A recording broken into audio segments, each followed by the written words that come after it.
Hi everything, everybody and everyone. Kita ketemu lagi nih. Kali ini aku akan menceritakan sebuah film yang berjudul Evil Dead. Film ini bercerita tentang seorang wanita yang bernama Mia yang ingin menghentikan kecanduannya dalam memakai narkoba. Dia dibantu oleh kakaknya dan beberapa orang yang siap menemaninya. Mereka merehabilitasi Mia di sebuah kabin tua milik orang tua Mia. Namun mereka tidak mengetahui bahwa dulu kabin itu sudah dijadikan tempat pengusiran iblis sehingga menyimpan memori yang mengerikan. Oke, agar gak banyak cincong, cengcong, dan bencong-bencong, mari kita masuk aja ke filmnya ya. Tapi sebelum itu, subscribe dulu ya bagi yang belum, agar aku makin semangat dalam membuat video. Enjoy!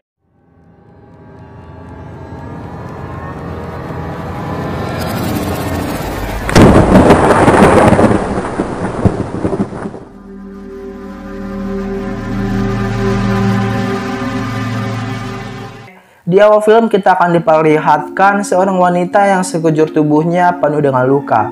Dia berlari di dalam sebuah hutan yang ditutupi oleh sebuah kabut. Dan ternyata dia sedang dikejar oleh seseorang. Dia bersembunyi namun dia malah ketahuan dan ditangkap. Setelah sadar kini dia telah diikat di sebuah tiang. Dan di situ ada banyak sekali orang yang melihat ke arahnya. Satu orang nenek-nenek sambil membuka sebuah buku yang aneh dan seorang pria datang ke arahnya dan berbicara padanya.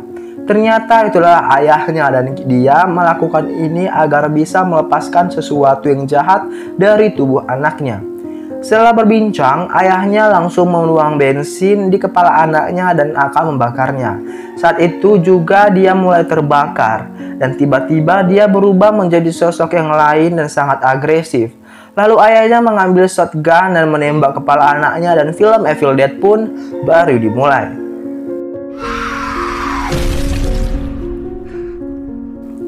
Sebuah mobil merah berhenti di depan kabin yang sangat tua dan di situ sudah banyak orang yang sepertinya menunggu mereka.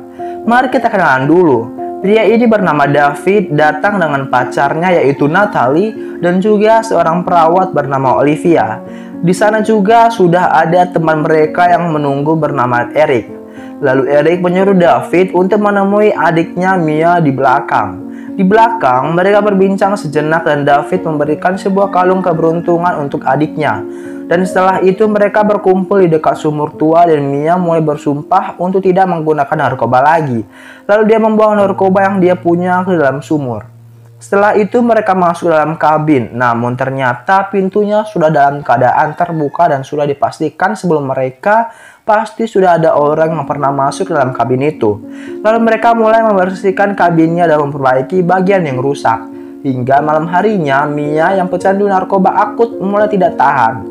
Dan dia mengatakan dia mencium aroma busuk namun semua orang tidak menciumnya, kecuali dia. Lalu dia dibawa ke depan dan diberi suntikan penenang oleh Olivia. Olivia mengatakan hal itu wajar karena penciuman Mia akan sensitif saat pemulihan ini. Namun tiba-tiba anjing mereka mulai mencakar-cakar karpet yang ada di lantai. David langsung menarik karpet itu dan alangkah terkejutnya mereka karena jalan menuju ruang bawah tanah sudah dipenuhi dengan bercak darah yang sudah kering. Mereka mulai masuk dan menelusuri lebih dalam. Dan benar saja ternyata di sana terdapat banyak sekali bangkai kucing yang terbakar sambil tergantung. Di situ juga sudah ada sebuah kayu yang hangus terbakar. Dan bisa dikatakan bahwa itu adalah tempat kejadian wanita yang di awal film dieksekusi. Mereka juga menemukan sebuah buku yang dibungkus dengan plastik hitam dan dilapisi dengan kawat duri. Dan juga sebuah senapan beserta satu kotak peluru. Mereka membawa benda itu ke atas. Keesokan paginya, Mia pergi keluar dan berjalan-jalan di tengah hujan. Mungkin dia tidak tahan karena tidak menggunakan narkoba lagi. Namun Eric yang penasaran dengan buku yang mereka temukan di basement, langsung membukanya. Isi buku itu sangat aneh dengan gambar-gambar yang mengerikan. Di awal lembaran buku itu sudah tertulis agar tidak membaca atau membuka buku itu. Namun Eric yang penasaran semakin dalam melihat buku itu. Hingga dia menemukan sebuah kalimat yang dicoret. Dan dia menggunakan kertas kosong dan mengarsirnya dengan pensil sehingga dia dapat melihat tulisan yang telah dicoret itu. Dengan menyebutkan setiap kalimat dan tiba-tiba di luar Mia muntah. Dan saat dia melihat ke depan, dia melihat seorang wanita yang sepertinya mengawasinya. Lalu dia masuk ke dalam kabin dan membereskan barang-barangnya. Dia beralasan tidak tahan tinggal di situ dan akan pergi. Namun mereka semua tidak memperbolehkan Mia pergi dari tempat itu. Karena kesal, dia memilih masuk ke dalam kamar. Namun ternyata dia kabur lewat jendela dan pergi menggunakan mobil. Di pertengahan jalan tiba-tiba ada seorang wanita yang muncul tiba-tiba di hadapannya sehingga membuat dia memutar kemudinya dan masuk ke dalam rawa-rawa. Setelah sadar, dia mencoba pergi ke daratan. Namun dia menoleh ke belakang karena mendengar suara yang memanggilnya. Dan tiba-tiba dari dalam rawa muncul seorang yang membuat Mia ketakutan dan berlari. Dia tergelincir dan masuk ke dalam semak-semak berduri. Semak itu seperti hidup dan perlahan melilit kedua kaki dan tangan Mia. Lalu di depannya tiba-tiba muncul seorang wanita yang pucat dan langsung membuka mulutnya. Di dalam mulutnya keluar sesuatu dan mulai bergerak masuk ke dalam organ vital Mia. David yang mencari Mia akhirnya menemukannya sedang duduk di dekat pohon. Lalu mereka membawanya ke dalam kabin.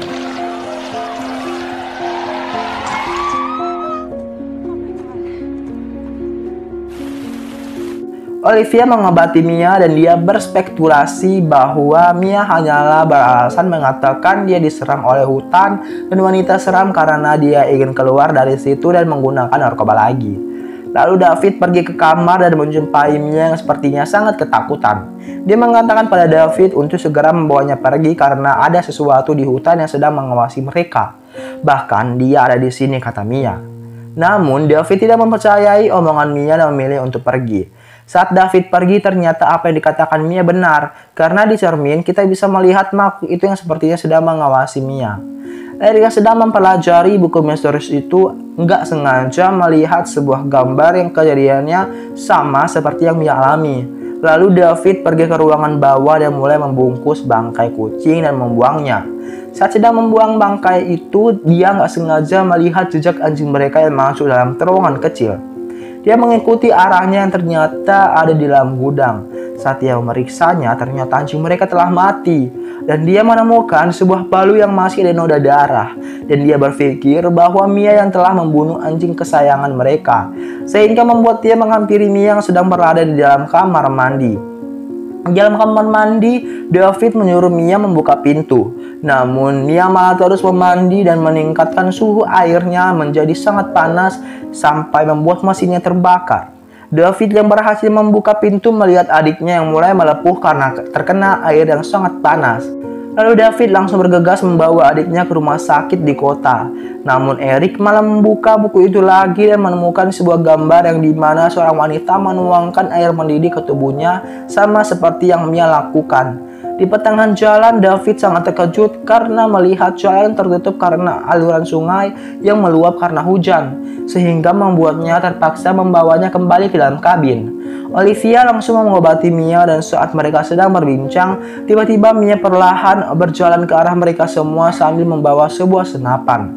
David mencoba membujuk agar Mia melepaskan senapannya, namun Mia malah mengangkat senapan itu dan menembak ke arah David. Lalu dia berteriak dengan kencang dan mengatakan bahwa mereka akan mati pada malam itu juga dengan suara yang berbeda. Setelah itu dia pingsan dan David menyuruh Olivia untuk segera mengambil senapannya. Namun saat Olivia sudah meraih senapannya, tangan Mia juga memegangnya. Lalu dia menindih Olivia dan membuka mulut dengan mengeluarkan cairan berwarna merah di wajah Olivia. Dan dengan kekuatan yang ia punya, dia langsung mendorong Mia sehingga jatuh ke ruangan bawah tanah dan menguncinya. Lalu David menyuruh Olivia untuk menyuntik Mia lagi agar dia bisa tenang. Olivia sempat menolak karena hal itu bisa saja membuat Mia koma. Namun karena Mia terus memberontak membuat David semakin yakin untuk menyuntik Mia. Lalu Eric mengatakan pada David agar tidak menyuntiknya. Karena yang mereka hadapi saat ini bukanlah Mia yang sebenarnya tetapi sesuatu yang mengendalikannya. Olivia pergi ke kamar mandi dan membersihkan mukanya lalu mengambil suntikan dan obat bius. Namun tiba-tiba penutupnya perlahan tertutup dan memperlihatkan wajah Olivia yang sangat seram. Lalu tiba-tiba kaca itu pecah. Olivia berjalan keluar dan menemukan suatu gambar di buku yang menyeramkan. Dan saat dia mulai berjalan, tiba-tiba langkahnya terhenti dan tingkahnya berubah menjadi aneh. Eric yang mendengar suara gaduh dari dalam kamar Olivia, pergi masuk dan menghampirinya. Dia membuka kamar mandi dan melihat Olivia yang sedang duduk di pojok ruangan. Eric terus memanggilnya, namun Olivia tidak menyaut. Dia memberanikan diri menyentuh Olivia, namun saat Olivia berbalik, ternyata dia sedang merobek mulutnya dengan pecahan kaca. Eric terkejut melihat hal itu, lalu dia perlahan mundur ke belakang, namun malah tergelincir karena memijak lidah milik Olivia yang sehingga tulang punggungnya terbentur dan dia nggak bisa berdiri. Saat dia menoleh, tiba-tiba Olivia menyerangnya dengan menusuk pecahan kaca di dadanya. Lalu dia mengambil suntikan di sebelahnya dan menusukkannya di mata Eric secara brutal. Eric terus menahan dan dengan tenaganya mendorong Olivia sehingga kepalanya terbentur kloset dan patah. Untungnya jarum suntik itu tidak menusuk mata Eric melainkan bagian kantong mata. Namun setelah mencabut jarumnya, Olivia terbangun dan berjalan ke arah Eric dengan pecahan kaca di tangannya. Karena terancam, Eric mengambil pecahan kloset dan langsung memukulkannya pada kepala Olivia sehingga terjadilah kepala geprek. Lalu David membawa Eric dan mengobati lukanya. Di gudang, Eric menyerahkan pada David bahwa yang dia bunuh bukanlah Olivia, melainkan makhluk yang mengerikan. Dia telah membaca mantra dan melepaskan sesuatu yang jahat. David yang mendengarkan penjelasan Eric hanya terdiam. Natalia yang ingin mengambil air untuk Eric mencoba menghiraukan ruang bawah tanah di sebelahnya saat melewatinya. Namun dia berbalik karena mendengar Mia memanggil namanya. Mungkin dia merasa Mia kini telah pulih dan membutuhkan pertolongan. Lalu dia turun ke bawah untuk melihat. Namun saat dia turun, dia mendengar tiba-tiba suara Mia berubah. Dan kini dia menyadari bahwa itu bukanlah Mia. Lalu Natalie berbalik dan bergegas menaiki tangga. Namun saat dia sampai ke atas, dia malah ditarik ke bawah dan pingsan. Saat sadar ternyata dia telah diikat. Mia mulai mendekat dan Natalie mengancam dengan cutter di tangannya. Bukannya takut, Mia malah menggigit tangan Natalie dan mengambil cutter di tangannya dan menjilati pisau cutter sehingga lidahnya terbelah menjadi dua. Lalu Mia mencium Natalie dengan maksa dan untungnya David datang dan menyelamatkan Natalie. Lalu dia menutup rapat ruangan bawah tanah agar tidak ada lagi yang masuk ke dalam. Lalu David menjumpai Eric yang sedang duduk diam. Ternyata dia sedang mencoba membakar buku itu, namun bukunya malah tidak bisa terbakar. Lalu David menyuruh Eric untuk menjelaskan apa yang sebenarnya terjadi. Eric mulai menjelaskan semuanya tentang buku itu, dan dia mengaku bahwa dia telah membaca sebuah mantra sehingga memancing roh jahat masuk ke dalam tubuh Mia. Dan di buku itu juga menuliskan jika 5 nyawa sudah dia dapatkan, maka langit akan berubah merah darah. Dan di buku itu sudah tergambar seorang yang seperti keluar dari dalam tanah. Lalu Eric menjelaskan pada David bahwa mereka harus membunuh Mia agar dia bisa selamat. Namun David tidak setuju dan menyarankan agar segera pergi dari situ setelah hujan reda. Dan Eric menolak perkataan David dan mengatakan bahwa mereka tidak bisa kemana-mana sebelum melawan iblis itu, dan mereka bisa saja tewas di situ. Natalie mulai membersihkan luka di wastafel, namun bukannya reda, malah luka itu seperti menyembar. Lalu pintu terbuka yang memperlihatkan Mia yang sudah dirasuki melihat ke arah Natalie dengan tatapan yang sepertinya senang. Natalie yang mulai terasuki bisa mengalihkan tubuhnya kembali, namun dia memilih untuk memotong tangannya agar dia tidak terasuki. Dia memotong tangannya dengan alat pemotong daging. Setelah selesai memotong tangannya sendiri, tiba-tiba lampu padam dan dia berteriak sehingga membuat Eric dan David menghampirinya. Mereka sangat terkejut melihat Natalie dengan tangan yang sudah terpisah. Lalu mereka membawanya untuk mengobati tangannya itu. Setelah mengobati Natalie, mereka mulai berbicara tentang buku itu.